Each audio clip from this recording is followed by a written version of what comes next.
भिक्खुतो अयहिणं पयाहिणं वन्दामि नमस्सामि सत्कारेमि सम्मानेमि कल्याणं मङ्गलं देवं प्रजासन् मथेन वन्दामि स्वामी भिक्खुतो अयहिणं पयाहिणं वन्दामि नमस्सामि सत्कारेमि सम्मानेमि कल्याणं मङ्गलं देवं जयं प्रजासन् मथेन वन्दामि स्वामी भिक्खुतो अयहिणं पयाहिणं वन्दामि नमस्सामि सत्कारेमि सम्मानेमि कल्याणं मङ्गलं देवं जयं प्रजासन् मथेन वन्दामि स्वामी स्वामी हाँ जी, साथी हाँ जी, हाँ। फरमाओ। नमो यंताणं नमो सिद्धाणं नमो आयर्याणं नमो वज्रायणं नमो लोये सौवसाहुणं एषो पञ्चनमुक्कारो सौवपावपणासनो मङ्गलाणं च सव्वेसिं परमं हवै मङ्गलं परमं हवै मङ्गलम्। ओम नमो नाणस्य ओम नमो सूयस्य ओम नमो सूर्यदेव्याय ओम नमो वायनार्यस्य ओम नमो बंभीये लेवीये तीर्थंकरो गणधरो पूर्वधरो श्रुतधरो वाचनाचार्य युग प्रधान आचार्य उपाध्याय साधु साधी भगवंतो जिन शासन देव जिन शासन माता आप सर्वनी आज्ञा हो शरणु हो संरक्षण हो। आप सर्वनी आज्ञा हो शरणु हो संरक्षण हो। पूज्य गुरुदेव अपनी आज्ञा प्रसाद।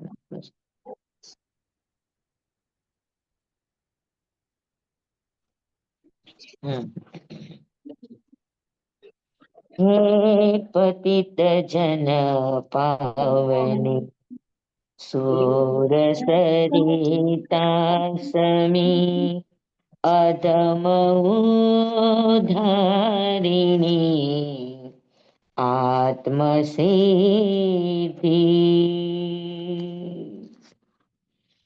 जन्म जन्मांतरो जानता जोगिए आत्म अनुभव वडे आज दीधी भक्त भगीरथ समा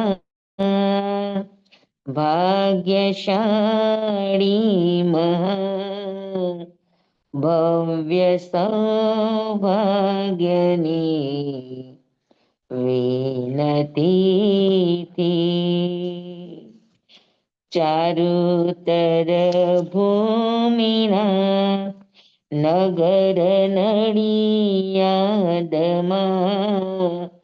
पूर्ण कृपा प्रभु एक रीति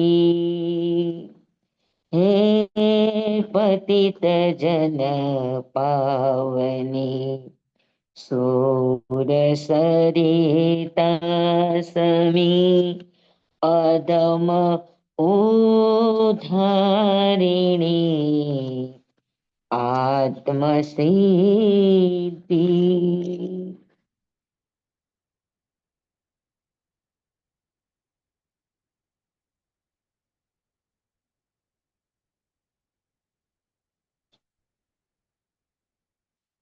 चलो अपनी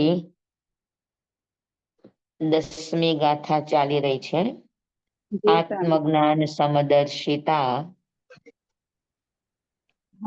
आत्मज्ञान समदर्शिता विचरे उदय प्रयोग अपूर्ववाणी परम श्रुत सद्गुरु लक्षण સદગુરુના લક્ષણ આપતા કૃપાળુ દેવ અહીંયા આગળ એક એક વિશેષણ આપે છે જેમાંથી આપણે બે વિશેષણ સમજી લીધા છે આત્મજ્ઞાન સમદર્શિતા બરાબર આ બે વસ્તુ આપણે જોઈ છે। હવે ત્રીજું છે વિચરે ઉદય પ્રયોગ આજે આપણે આ સમજવાનું છે વિચરે ઉદય પ્રયોગ એટલે શું?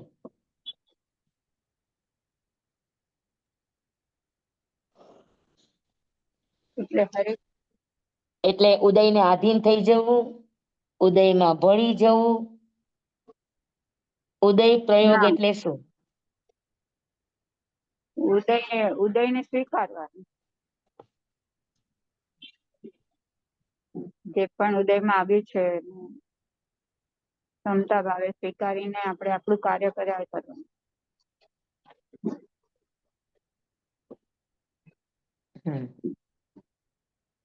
વિચરે ઉદય પ્રયોગ. વિચરે ઉદય પ્રયોગનો આપણે આ વાત ઘણી વાર શીખી ગયા છીએ. ઉદયહીન, ઉદયાધીન, ઉદય પ્રમાણ, ઉદયાસીન અને ઉદય મુક્ત. આ બધી જે આપણે અવસ્થાઓ કક્ષાઓ શીખા છીએ એમાં વિચરે ઉદય પ્રયોગ આ ઉદય પ્રમાણથી શરૂ થતી યાત્રા છે.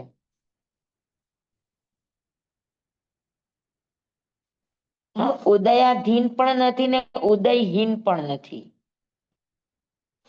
કર્મના ઉદય આવે પણ જો પ્રદેશોદય હોય તો જેની આપણને જાણ થતી નથી તો અથવા તો આપણને કર્મનો ઉદય થયો પણ આપણું મન આપણે બીજે ડાયવર્ટ કરી નાખ્યું, અથવા તો આપણને જે પણ થયું અને આપણે એની પેન કિલર ખાઈ લીધી, તો આને કહેવાય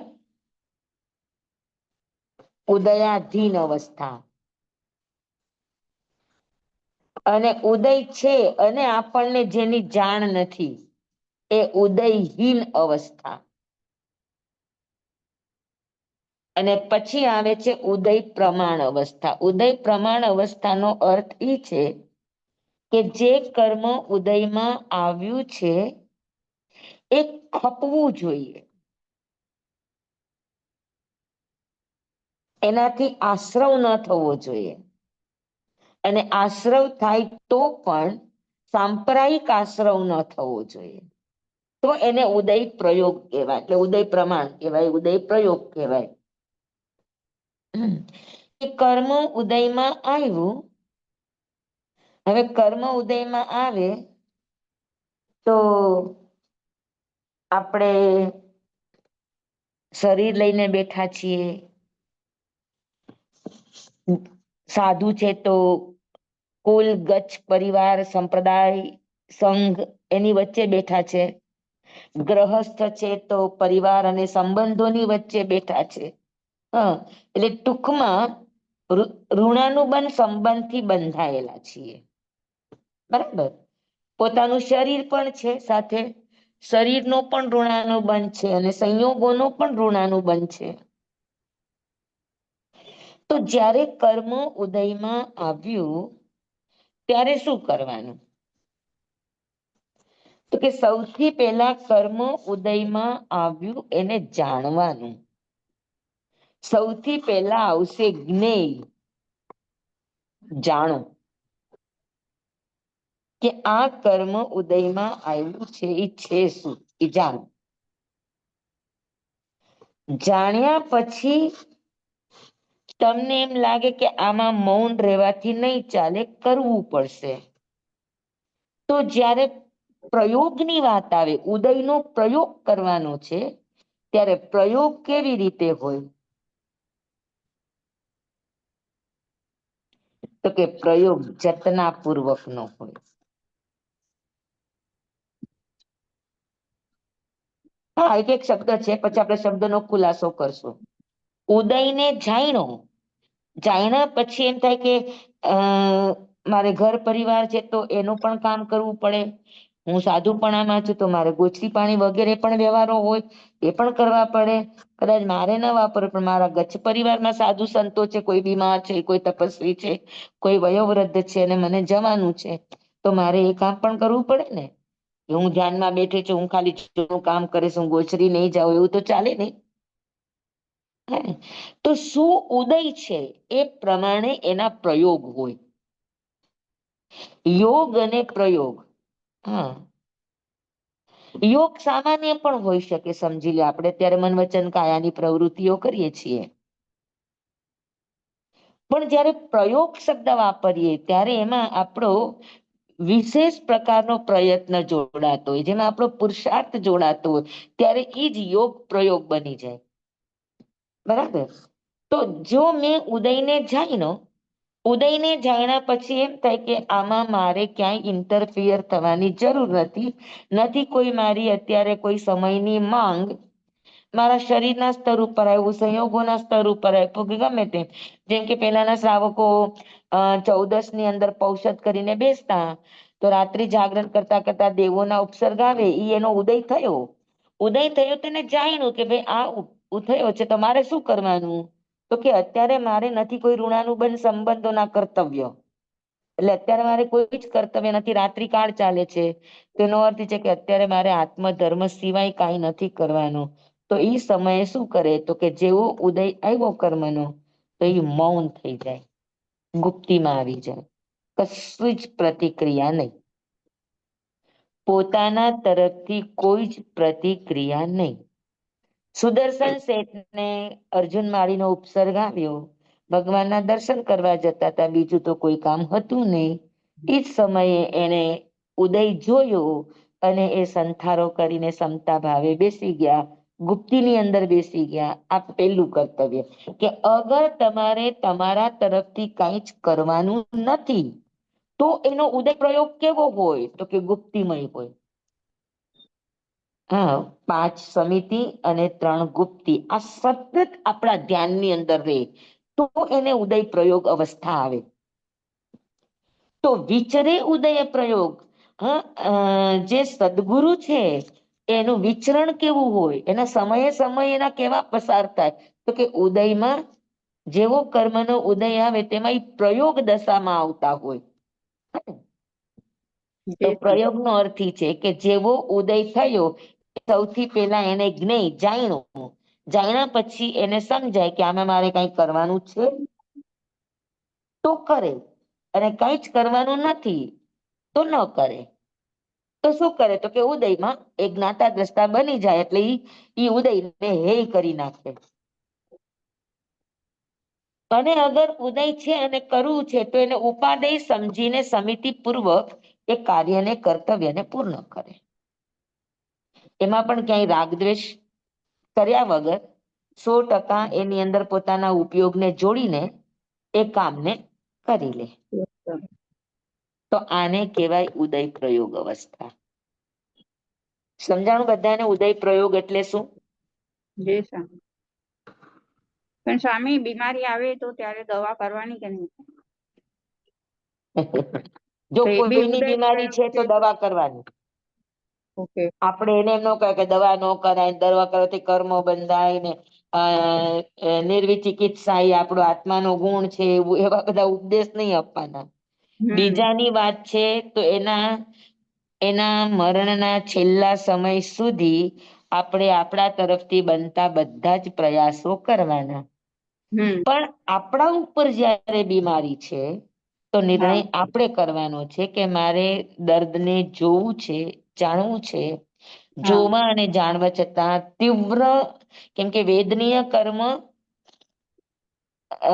જીતવા માટે મોહનીય કર્મ સૌથી અઘરું, પણ સહન કરવા માટે વેદનીય કર્મ સૌથી અઘરું. તો વેદનીય કર્મનો જ્યારે ઉદય વર્તતો હોય, હા, ત્યારે ભલભલા વ્યક્તિઓ હારી જતા હોય. હા ને? તો એને સૌથી પહેલા શું કરવાનું હોય કે ભાઈ ઉદય આવ્યો છે, તો એને જ્ઞાતા દ્રષ્ટા સમજી જાણી અને ઉદયને પસાર કરવાની કોશિશ કરે કે મારે એમાં ભળવું નથી. હા. બરાબર. ધ્યાનમાં બેઠા છે, સ્વાધ્યાયમાં બેઠા છે. વિચરે ઉદય પ્રયોગ વખતે ખાસ એ ધ્યાન રાખવાનું કે અત્યારે એ કયા કિરદારમાં છે, અત્યારે કયા આસન ઉપર છે. કર્તવ્યના આસન ઉપર છે, સાધકના આસન ઉપર છે, કોના આસન ઉપર છે? સાધકના આસન ઉપર છે તો ગુપ્તી, અને કર્તવ્યના આસન ઉપર છે તો સમિતિ.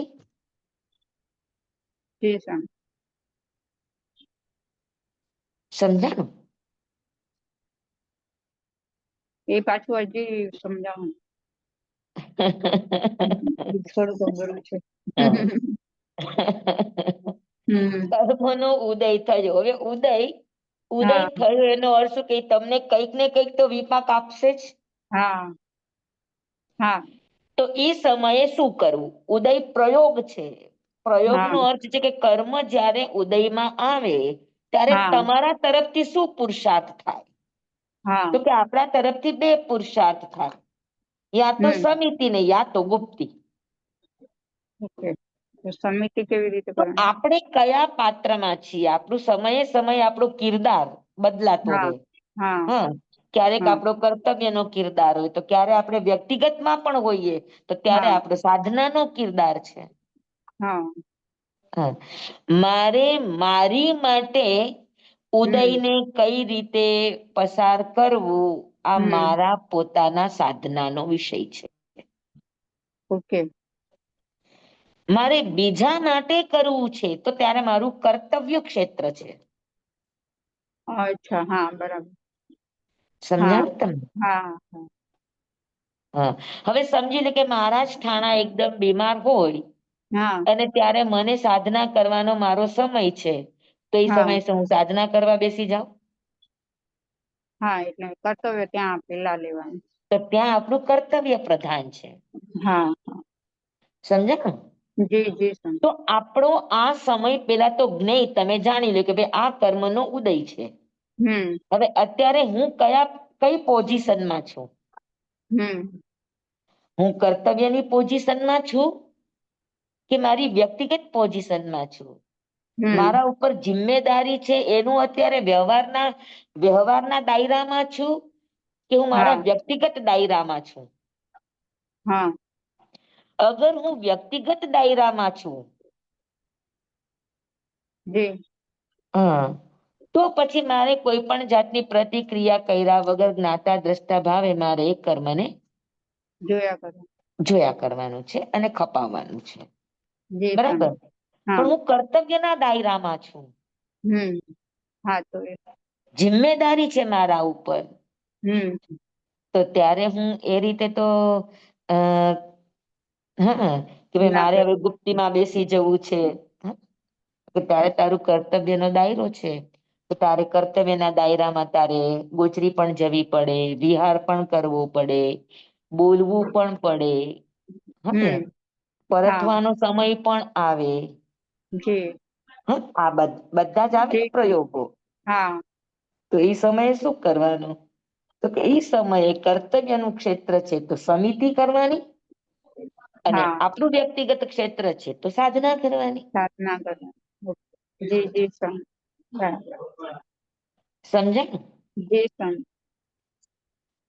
હા, હા આપણે એકદમ સમજી કે આપણે પોતાને પણ શરીર માટે ગોચરીની જરૂર પડે, આપણે ભૂખ્યા તો રહી ન શકતા હોય, હા તો હા ગોચરી આવે છે, ગોચરી લઈને રાખી મૂકવાની. તરત જમવાનું નહી, થોડીક વાર તમે એને ધ્યાનમાં રાખો, ધ્યાનમાં હા બેસી જાઓ.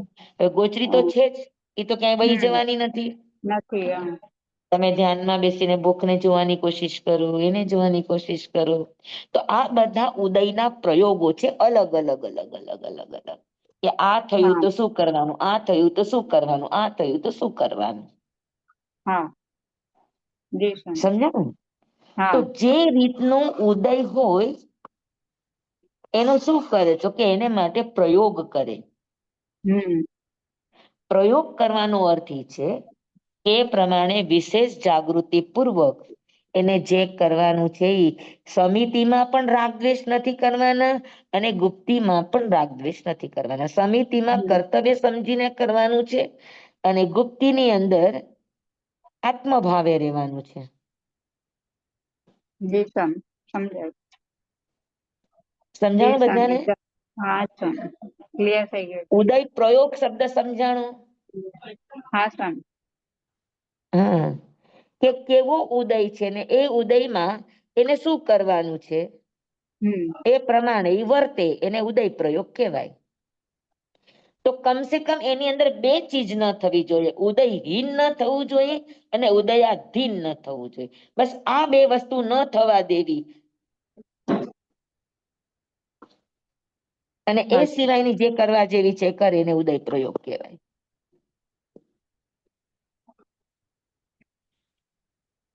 સમજાણું બધાને? હા, ઉદયાધીન એટલે એને આપણી પાસે હાવી નહીં થવા દેવાનું. ઉદયાધીન ભૂખ લાગી ને ખાઈ લીધું, હા કોઈ કે એટલે બે શબ્દ કીધા ને રોવું આવી ગયું, આ બધી ઉદયાધીન અવસ્થા છે. ઓકે. આમ સ્વામી આમ આમ ઉદય થયો ને તરત જ રિએક્શન, હા હા આ બધી ઉદયાધીન અવસ્થા છે. સ્વામી હાજી. આપણે એક્ઝામ્પલમાં ધર્મ રુચિ અણગાર નું એક્ઝામ્પલ લઈ શકીએ ને એમાં? હા હા, ઈ કર્તવ્યનું ક્ષેત્ર હતું તો ત્યાં એને કેવી રીતે કર્યું, હા બરાબર. હા, આભાર એટલે સ્વામી. ટૂંકમાં સમિતિ પણ સાધના છે ને ગુપ્તિ પણ સાધના છે, બેય સાધના છે. ઉદય પ્રયોગનો અર્થ છે કે તમે કરો તો પણ સાધના થવી જોઈએ, અને તમે ન કરો તો પણ સાધના છે. કરો તો કરવાની સાધના છે, અને ન કરો તો ન કરવાની સાધના છે. એ બે મનનો વિચાર જ નહીં કરો તો એ ગુપ્તિ છે, પણ મનમાં વિચાર કરો તો કેવા વિચાર કરો આ સાધના છે. અચ્છા ઓકે. એટલે સમિતિ અને ગુપ્તિ છે તો બે સાધનાના જ પ્રકાર, હમ. પણ એક ક્રિયાત્મક છે અને એક ક્રિયાત્મક નથી.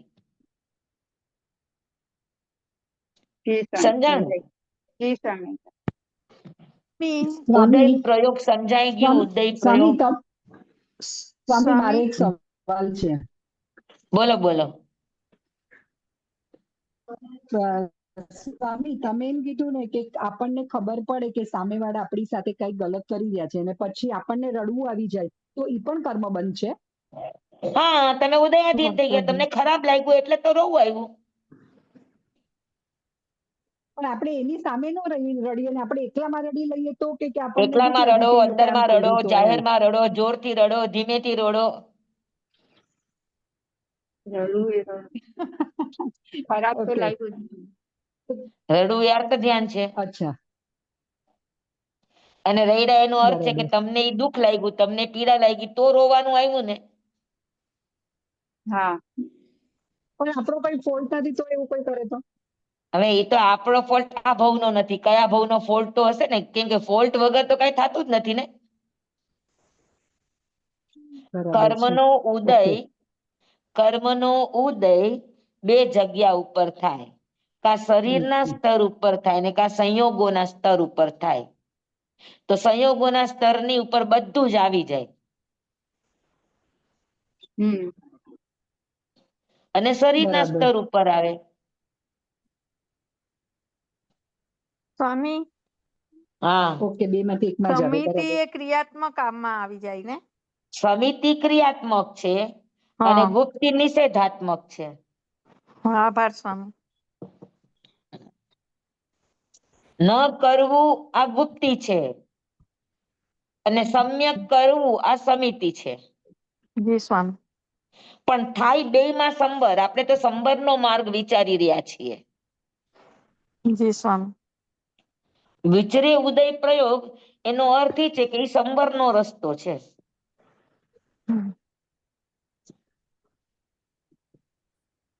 સમજાય ગઈ બરાબર? જી સ્વામી, આભાર સ્વામી. હા, તો કરો તો ઉપયોગ પૂર્વક કરો, રાગ દ્વેષ ન થાય એ રીતે કરો. હા, એની શરૂઆત પણ સમ્યક છે અને એની ઈતિ પણ સમિતિ. સમિતિનો અર્થ એ છે કે જેની ઈતિ, જેનો છેડો, જેનું રિઝલ્ટ સમ્યક હોય એને સમિતિ કહેવાય. તો હવે સમ્યક રિઝલ્ટ એટલે શું? તો કે હમ સંબર. હા સમ્યક રિઝલ્ટ એટલે શું? તો કે નવું કર્મ ન બંધાવું. જી સ્વામી. હા, બરાબર છે. દરેક હમ સમિતિનો એન્ડ સંબર થવો જોઈએ, દરેક પ્રવૃત્તિનો એન્ડ સંબર થવો જોઈએ, તો હમ ઈ સમિતિ છે. સુઈ ગડામનો વિષય અને આજનો વિષય બે મળતો વિષય છે. હા એટલે જોયું અને જાણ્યું અને ભળ્યા નહીં તો તમારો સંવાર કહેવાય ને? જોયું અને જાણ્યું અને તમે મનથી, વચનથી કે કાયાથી કોઈ પણ જાતની પ્રતિક્રિયા નથી કરી. હમ. હમ. તો સંવર, તો ગુપ્તી. સ્વામી, હા, દર્શન એ જોવામાં આવે ને જ્ઞાન એ જાણવામાં આવે ને. હા, એટલે છે બે જ્ઞાન જ. દર્શન એટલે સામાન્ય જોવું હમ અને જ્ઞાન એટલે ડિટેલ વિશેષ જોવું. વિશેષ જો. જી છે સ્વામી. બે માં જોવાની જ વાત. જી સ્વામી. આભાર સ્વામી. હમ. તો વિચરે ઉદય પ્રયોગ સમયે શબ્દ સમજાઈ ગયો? જી સ્વામી. જી સ્વામી. હમ. તો સદગુરુનું લક્ષણ છે વિચરે ઉદય પ્રયોગ. ઉદય પ્રયોગ નો અર્થ છે કે ઉદય પ્રમાણ થઈને વિચરે, ઉદયને આધીન ન થાય અથવા તો ઉદયહીન ન થાય. જી સ્વામી. હમ. વિચરે ઉદય પ્રયોગ, પછી જે કર્મ ઉદયમાં આવ્યું, હા, તો કર્મ તો બે જ રીતે ઉદયમાં આવશે, કા સુખ રૂપે આવશે ને કા દુઃખ રૂપે. કા અનુકૂળ રૂપે આવશે ને કા પ્રતિકૂળ રૂપે આવશે, કા સાતા રૂપે આવશે ને કા અસાતા રૂપે આવશે, કા ગમા રૂપે આવશે ને કા અણગમા રૂપે આવશે. તો ઉદય તો બે જ પ્રકારે આવશે ને, સુખ અને દુઃખ. સાતા અને અસાતા, અનુકૂળતા અને પ્રતિકૂળતા, ઈષ્ટ અને અનિષ્ટ. જી જી સ્વામી.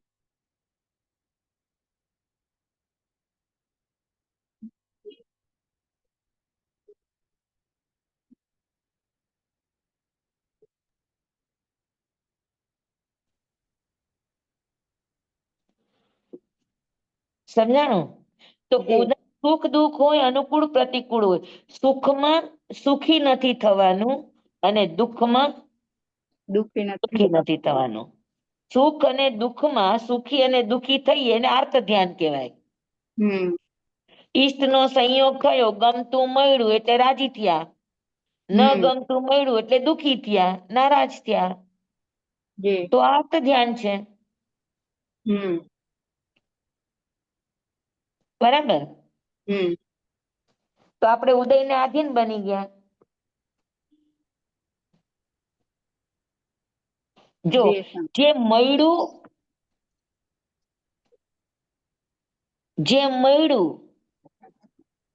એમાં સુખનો અનુભવ કરવો, એ સાધના છે. એટલે મનને ગમે એવું મેળવવું, આ પુણ્યનો ઉદય છે. પણ જે મળ્યું એમાં મનને ગમી જાય, એ સાધના છે. હમ. સમજાણું? જી. તો આપણે ત્યાં આ જે પણ ઉદય આવે છે, જે પણ કર્મના ઉદય આવ્યા, એ આત્માને માટે, જીવને માટે અવસર છે. શેનો અવસર છે? તો કે સંબર બનાવવાનો અવસર છે, ધર્મ કરવાનો અવસર છે, સાધનાનો અવસર છે. પછી કરવું હોય તોય સાધના, કંટાળ્યા વગર, પગ પછાડ્યા વગર, કે અમે કઈ તમારી લઈ ખાધું છે કે અમારે જ કરવાનું. કેટલું જી. કરવાનું, કંટાળો હા. નહીં બિલકુલ. ખેદ વગર, ખિન્નતા વગર, કર્તવ્યના ક્ષેત્રને નભાવવું, અને કર્તવ્ય પણ એવું કે જેનું પણ કર્તવ્ય કરે છે એને સંતોષ થવો જોઈએ સામેના માણસને. અને ઉપરાંતમાં સામેના માણસને એવું ન લાગવું જોઈએ કે તમે એના ઉપર ઉપકાર કરી રહ્યા છો, એટલી સહજતાથી. હમ. આપણી પાસેથી કરાવે તો એ આપણી પાસેથી હક સમજીને કરાવે. આપણે એના પર ઉપકાર કરે છે એવી રીતે ન કરાવે. હમ. આપણે ઘરમાં એક મા બાપ હોય ને એને કરીએ તો આપણે કેટલી એમ કે અમે રાખીએ છીએ અમારા મમ્મી પપ્પાને. હવે તમે રાખો, તમે નાના હતા ત્યારે તમને કોણે રાખ્યા હતા? હા સ્વામી. ત્યારે તો મમ્મી પપ્પા એ ક્યાંય દાવો નતો કર્યો કે છોકરાઓને અમે રાખીએ છીએ. અને મા બાપ ને રાખે તો અમે મા બાપ ને રાખીએ છીએ, મમ્મી પપ્પા અમારી સાથે છે. તેનો અર્થ એ છે કે તમે જતાવવા માંગો છો કે તમે કરો છો. હા સામેના માણસને જતાવ્યા વગર કે તમે કરો છો એના ઉપર ઉપકાર, એટલી સહજતાથી તમે કરો તો ઈ સમિતિ છે, તો ઈ સંબરનું સ્થાન છે, તો ઈ ઉદય પ્રયોગ છે.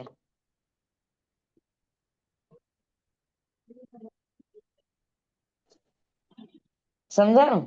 હમ તો કરો છો એ કઈ ઉદયહીન એકવાર ઉપકાર કોને નથી કરતા. ઉદયહીન સ્વામી એકવાર ઉદયહીન નું કોને હા, ઉદયહીન ઉદયહીન એટલે કર્મ ઉદયમાં આવ્યું પણ આપણને ખબર જ ન હોય, બેહોશી. હા ઓકે ખ્યાલ આવ્યો. બરાબર, તો એ ઉદયહીન અવસ્થા છે કે ઉદયની તમને ખબર જ નથી, અકામ ભાવ. અને અકામ ભાવે સહન કરીને તમે જે જવા દો છો એ બધાને કહેવાય ઉદયહીન અવસ્થા.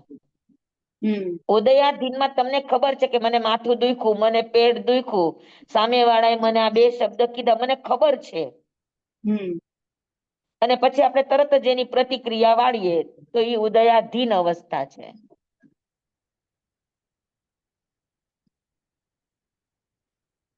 બરાબર. શેષા. અને ઉદયની ખબર છે પણ છતાં આપણે આપણા તરફથી કાંઈ ન કરીએ, એ ઉદય પ્રમાણ અવસ્થા છે.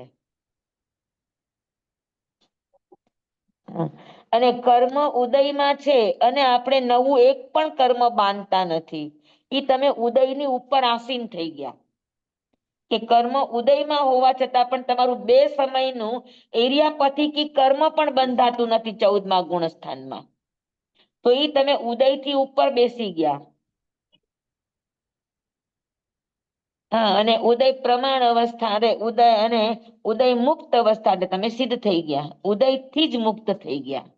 14મા ગુણસ્થાનમાં ઉદય છે એટલે ઉદય થી મુક્ત નથી થયા, પણ ઉદયની ઉપર ઉઠી ગયા છે. હમ અને સિદ્ધ થાય ત્યારે ઉદય મુક્ત અવસ્થા. સમજાય ગયું બધાને? સ્વામી ઉદય થી ઉપર કેવી રીતના હોય? 14મા ગુણસ્થાનમાં કર્મના ઉદય છે કે નહીં? હા છે. 4 ઘાતી કર્મ છે તેમાં સાતા અસાતા બધું જ ઉદયમાં ચાલે છે. જી સ્વામી. 14મા ગુણસ્થાનમાં પણ અસાતાનો ઉદય હોય, હા. હને? પણ એ હમ ઉદય હોવા છતાં પણ એ આત્મભાવમાં છે સંપૂર્ણપણે, એના યોગો પણ એને રોકી દીધા છે કે હવે એમાં કંપન પણ થતું નથી, હમ એટલે ઈર્યાપતિકી કર્મનો બંધ પણ થતો નથી. એટલે ઉદય છે પણ બંધ નથી, એને જી સ્વામી. ઉદયાસીન અવસ્થા કહેવાય. અરે હા, ઉદયાસીન અવસ્થા કહેવાય. અને સિદ્ધ ભગવાન થાય એટલે ઉદય મુક્ત અવસ્થા. જી સ્વામી. સમજાય ગયું ઉદય બરાબર? પ્રમાણમાં શું કીધું? જી સ્વામી. ઉદય ઉદય પ્રમાણમાં શું કીધું? પ્રમાણમાં કર્મનો ઉદય છે, તમે કાંઈ કરતા નથી, જે કરવું છે એ તમારા યોગો કરશે, એને ઉદય પ્રમાણ કહેવાય. તમે કાંઈ જ કરતા નથી, જે કરવાનું છે એ યોગો એની મેળે કરશે, તમે તમારા આત્મભાવમાં રહ્યો અને યોગોને એટલે એની મેળે 12મું ગુણસ કરવા દો. અથવા તો ઉદય પ્રમાણનો અર્થ છે,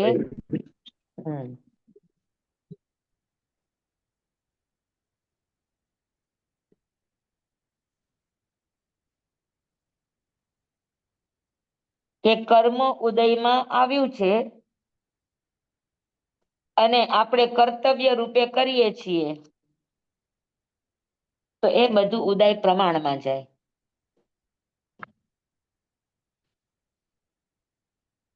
સમજાય ગયું બધાને? શેષા. વિચરે ઉદય પ્રયોગ એકદમ બરાબર. એકદમ બરાબર. તો આત્મજ્ઞાન, સરસ સમદર્શિતા, વિચરે ઉદય પ્રયોગ, આત્મજ્ઞાન અને સમદર્શિતા પણ આપણે ગયા વખતે ખૂબ જ એની ચર્ચા કરી છે આ બેની, હા એ તમને શેષા. બધાને જ બરાબર સમજાઈ ગયું હશે. અને વિચરે ઉદય પ્રયોગ, હંમેશા સંતો ઉદય પ્રમાણે વર્તે. અને ઉદય જેટલો પણ છે, જેવો પણ છે, એમાં પોતાને જે પ્રાપ્ત છે, પોતાની લબ્ધિથી જે પ્રાપ્ત છે, એમાં જેને સંતોષ છે એને પણ ઉદય પ્રયોગ કહેવાય. અચ્છા. હા, સ્વયં લાભો સંતુષ્ટ પર લાભો ન આશાદેય. ઢંઢણ હા. મુનિનો અભિગ્રહ છે કે મને મારી લબ્ધિનો મળે આહાર, કોઈની લબ્ધિનો નહીં.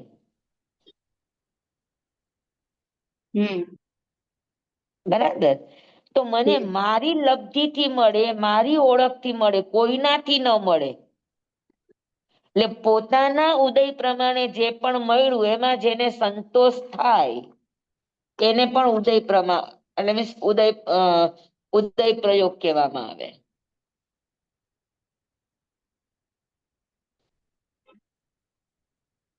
કે મને મારા નસીબથી મળે એટલું જ મારે લેવાનું, કોઈની ઓળખથી, કોઈના નામથી, કોઈના ગુડવિલથી અથવા કોઈની વસ્તુ મેળવેલી છે એમાં તો આ બધો પર લાભો છે.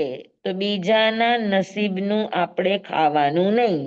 આપણે આપણા નસીબનું જે મળ્યું છે એમાં આપણને રાજીપો હોય, એમાં આપણને સંતોષ હોય, એમાં આપણને આનંદ આવતો હોય તો આને પણ કહેવાય વિચરે ઉદય પ્રયોગ.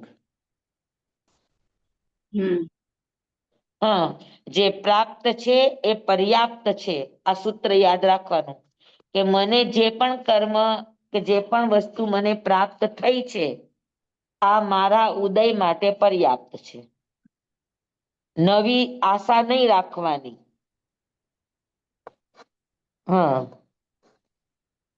અમારા બ્રહ્મપુરી બાપુની જેમ કોઈ કે ખાલી શાક ઓરાયું તો શાક, તો રોટલી કેમ નથી? તો રોટલીની અપેક્ષા નહીં રાખવાની. જે મળ્યું એમાં સંતોષ, જે મળ્યું એ પોતાની લબ્ધિનું છે એમ સમજીને એને વાપરવું, તો આને ઉદય પ્રયોગ કહેવામાં આવે. હા, અમારા બ્રહ્મપુરી બાપુ કેતા કે જે મળે શાક મળે તો શાક ખાઈ લેવાનું, દાળ મળે તો દાળ ખાઈ લેવાની, ભાત મળે તો ભાત ખાઈ લેવાના. છે તો બધા આહાર જ છે ને. પણ આપણે તો દાળ હોય તો આપણે ભાત યાદ આવે, ભાત હોય તો દાળ યાદ આવે, દાળ નહીં શાક યાદ આવે, સંભારિયા યાદ આવે, અથાણા યાદ આવે, પાપડ યાદ આવે, સલાડ યાદ આવે, દુનિયાભરની ચીજો યાદ આવે. ખાવું 100 ગ્રામ પણ 100 કે 200 ગ્રામ, બહુ તો 250 ગ્રામ ખાવું, અને પંચાયત કેટલી? એ સ્વામી ખાતા 2 મિનિટ લાગે અને એના માટે જે તૈયારી કરો તો 3 કલાક પૂરા.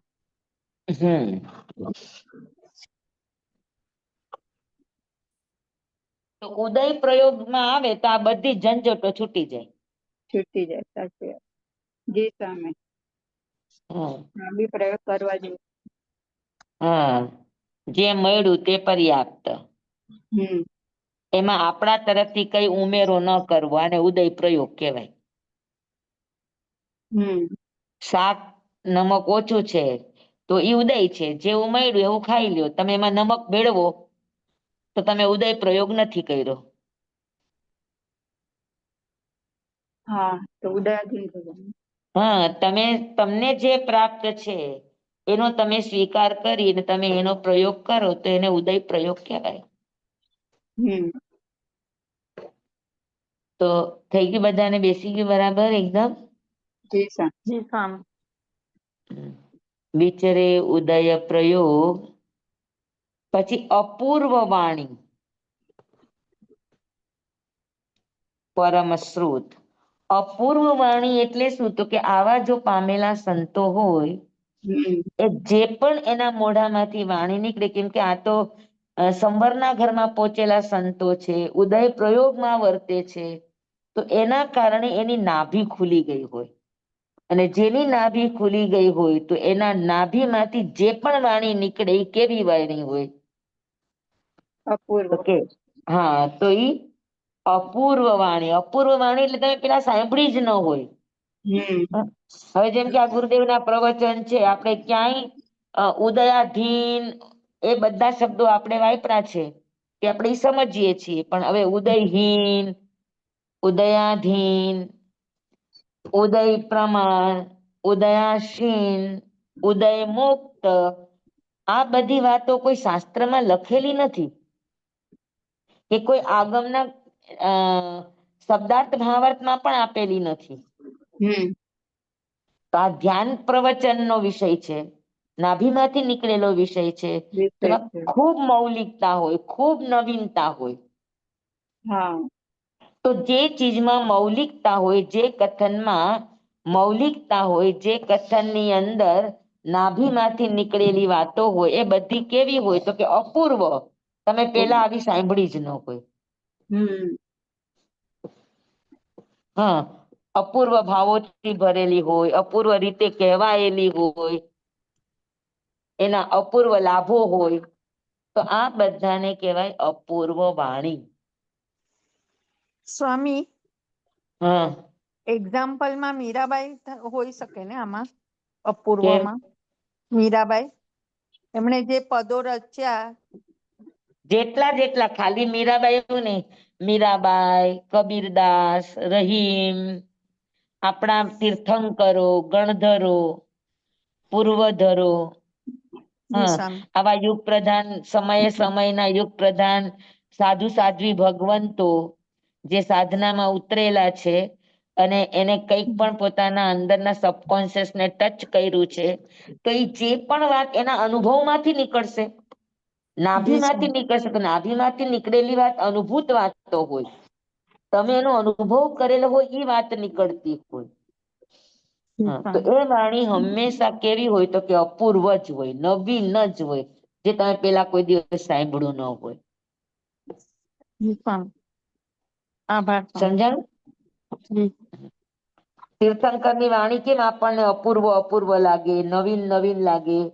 જ્યારે જ્યારે વાંચો ત્યારે તમને એમાંથી કંઈક નવીન બોધ મળે, કંઈક નવીન સિદ્ધાંત મળે, કંઈક નવીન ધારણાઓ મળે. જેટલી વાર ભણાવો એટલી વાર, તો સમજી લેવાનું કે આ અપૂર્વ વાણી છે, આ નાભીમાંથી નીકળેલી સ્વામી વાણી છે. સ્વામી, તમારી વાણી પણ એવી છે. હા, તમારી શું થયું? વાણી પણ એવી છે, અપૂર્વ વાણી. હા, તમારી ના રે વાણી પણ ના ના અપૂર્વ વાણી છે. ના ના ના ના ના ના, 100%. મીછામી દુકડમ એવી કોઈ જ દર વખતે વાણી નથી. હા, પણ હું જે કંઈ પણ કહું દર છું, એ વખતે મેં ગુરુ ભગવંતોની પ્રસાદી જે મળી છે, એમાંથી કહું છું. મારું પોતાનું તો કોઈ ચિંતન છે નહીં આમાં, મારી કોઈ મૌલિક વાતો નથી આમાં.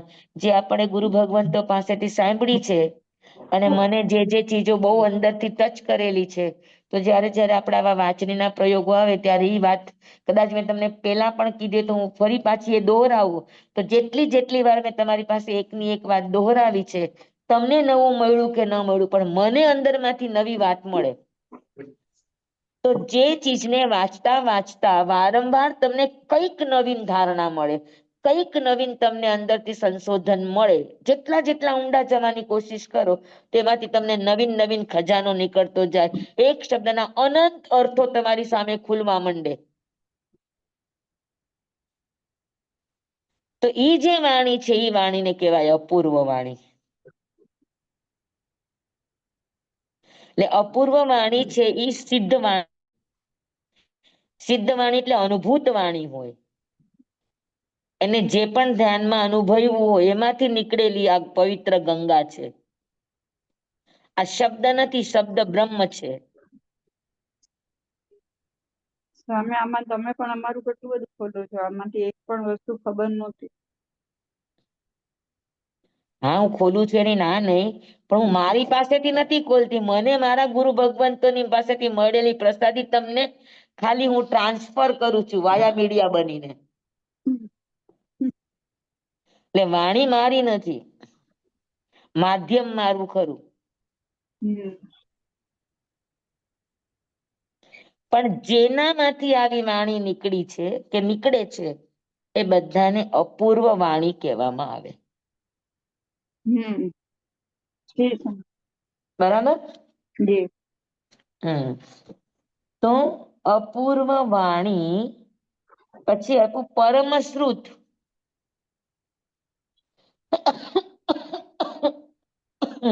પરમશ્રુત નો અર્થ ઈ છે કે જે તમને પરમ તત્વ સુધી પહોંચાડે, એટલે કેવલ્ય જ્ઞાન સુધી પહોંચાડે. જે વાણી સદગુરુની ઓળખ છે કે એની વાણીમાં અપૂર્વતા હોય, નવીન નવીન વાતો હોય, અને એનું શ્રુત કેવું હોય તો કે પરમ શ્રુત, એટલે આખી શુદ્ધ પરંપરામાંથી આવેલું છે એનું શ્રુત. એટલે પ્રમાણ પુરુષ હોય એના શ્રુતને પરમ શ્રુત કહેવામાં આવે.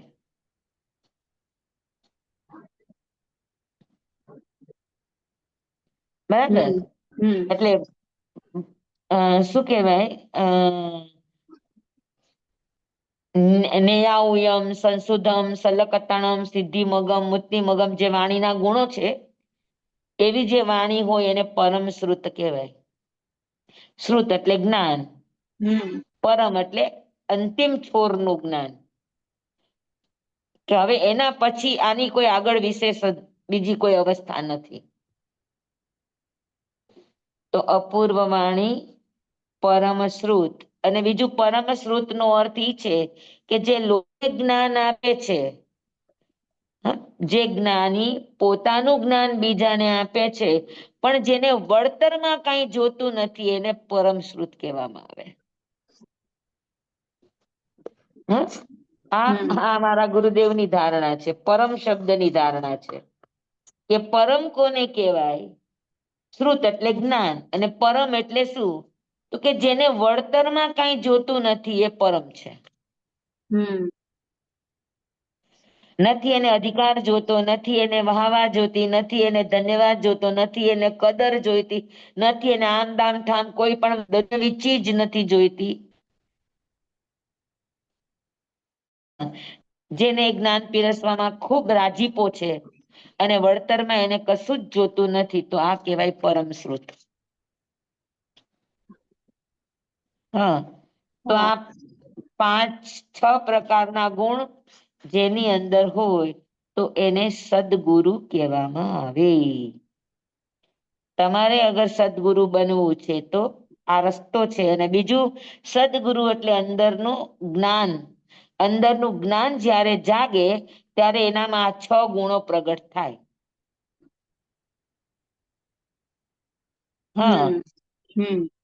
કે એને જે પણ છે એમાં આત્મજ્ઞાન ભેળું છે, પછી એમાં એને સમદ્રષ્ટિ છે, પછી એમાં એને વિચરણ ઉદય પ્રયોગ છે, એની વાણી અપૂર્વ છે, અને જે કંઈ પણ એની પાસે નોલેજ છે એ બધું પરમ શ્રુત છે. એવી વ્યક્તિને સદગુરુ કહેવામાં આવે છે. અને લક્ષણ કોને કહેવાય ખબર છે? લક્ષણ એટલે શું?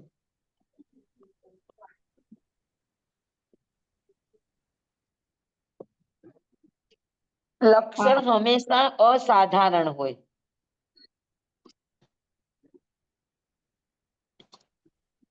અને અસાધારણ એટલે ઈ ગુણ એના સિવાય જગતમાં કોઈનામાં ન હોય, એને લક્ષણ કહેવાય.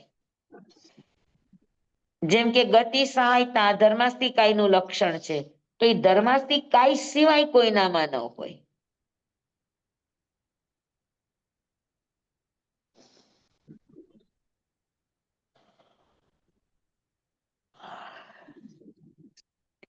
સમજાણું? બધાને બરાબર બેસી ગયું? હા. આપણી 10 ગાથા પૂરી થઈ. હવે 11મી ગાથામાં આવશું. 10 ગાથા સુધી બધાને બરાબર સમજાઈ ગયું? એકદમ? સમજાયું છે પણ હજી પ્રેક્ટિકલમાં નથી. સમજાયું બરાબર છે, ને પછી જયારે કોઈ વસ્તુ પ્રેક્ટિકલ કરીએ ને ત્યારે એકદમ ખ્યાલ આવે કે હા આવી રીતે જ છે. બરાબર. હવે 11મી ગાથા. પ્રત્યક્ષ સદગુરુ સમ નહીં, પરોક્ષ જીન ઉપકાર, એવો લક્ષ થયા વિના ઉગે ન આત્મવિચાર. આપણામાં શું લક્ષ થવું જોઈએ? તો કે પ્રત્યક્ષમાં સદગુરુ છે અને સદગુરુ નથી તો જીનેશ્વરનો શાસ્ત્ર છે, જીનેશ્વરની વાણી છે પરોક્ષમાં.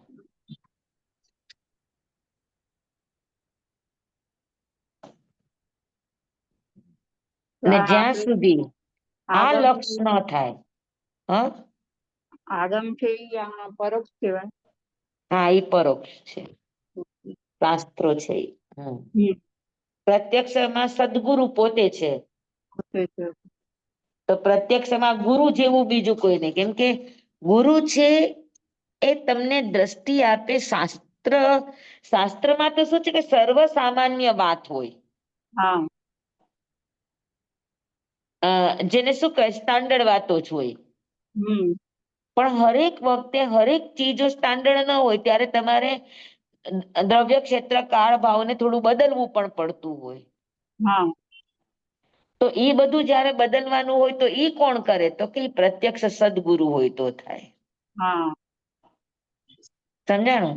એટલે હા પ્રત્યક્ષમાં સદગુરુ જેવું કોઈ બોય બીજું કોઈ નહીં. હા અને સદગુરુ નથી તો પરોક્ષ જીનો ઉપકાર, જીનેશ્વર ભગવાનની વાણી. હમ હા એના જે કઈ પણ આગમો શાસ્ત્રો આ બધું પરોક્ષમાં ઉપકારી છે. હમ હા હા એવો લક્ષ થયા વિના ઉગે ના આત્મવિચાર. હા આ વાત આપણે હવે અવસરે લઈશું. 4:10 થઈ છે. જી સ્વામી. હમ હમ 10ની ગાથા એ મુકાઈ નહીં એટલે આપણે જરા શરૂ કરી દીધું, પણ આ ગાથાનો આપણે વિશેષ અવસરે જી લેશું. સ્વામી. જમવાઈદમ વચ્ચામિનમિન ખરમ ચખરમ પયહીનમ વિનયહીનમ જોગહીનમ કૃત્સહીનમ સુટ્ટુદિનમ દુટ્ટુ પડી છે કાલે કહું સજ્જાઓ કાલે ન કહું સજ્જાઓ અસજ્જાએ સજ્જાય સજ્જાએ ન સજ્જાય ભણતા ગણતા ચિંતવતા વિચારતા સુણતા સાંભળતા જ્ઞાનીઓના અનંત અનંત ભાવો છે, અનંત અનંત પર્યાવો છે, અનંત અનંત ગમા છે, અનંત અનંત નહીં છે, અનંત અનંત નિક્ષેપો છે. આમાંથી કોઈ પણ હા જો મારો ઉપયોગ બીજો જરાક ક્યાંય પણ લાગે તો તમારી આખી આ ધારા તૂટી જાય. ભાવ ભેદ નહીં નિક્ષેપ. ભાવ ભેદ નહીં નિક્ષેપ ગમા રહસ્ય ખુલાસાનું સ્ખલન સદમસ્ત ભાવે મારા બોલવામાં કહેવામાં સમજાવવામાં આવ્યું હોય, આપના સાંભળવા સમજવામાં આવ્યું હોય તો અરિહંત સિદ્ધ કેવડી ગુરુ ભગવાન આપની સાક્ષીએ આત્મા પરમાત્માની સાક્ષીએ તસ્મે દુકડમ તમેવ સચ્ચમ નિસંકમ જમ જીણેહિમ પવેયમ શિવમ બનતે તિબ્બેમી. સ્વામી આપનો ખૂબ ખૂબ આભાર. નમો ધન્યવાદ. રિહંતાણંગ નમો સિદ્ધાણંગ નમો આયર્યાણંગ નમો વજ્રાયાણંગ નમો લોયે સૌ સાહુણંગ. ગુરુદેવની આજ્ઞા શ્રી શ્રી ચતારી મંગલમ અરિહંતા મંગલમ સિદ્ધા મંગલમ સાહુ મંગલમ કેવલી પનતો ધમો મંગલમ ચતારી લઘુતમા અરિહંતા લઘુતમા સિદ્ધા લઘુતમા સાહુ લઘુતમા કેવલી પનતો ધમ્મો લઘુતમો ચતારી શરણં પવજ્જામી અરિહંતે શરણં પવજ્જામી સિદ્ધે શરણં પવજ્જામી સાહુ શરણં પવજ્જામી કેવલી પનતં ધમ્મં શરણં પવજ્જામી.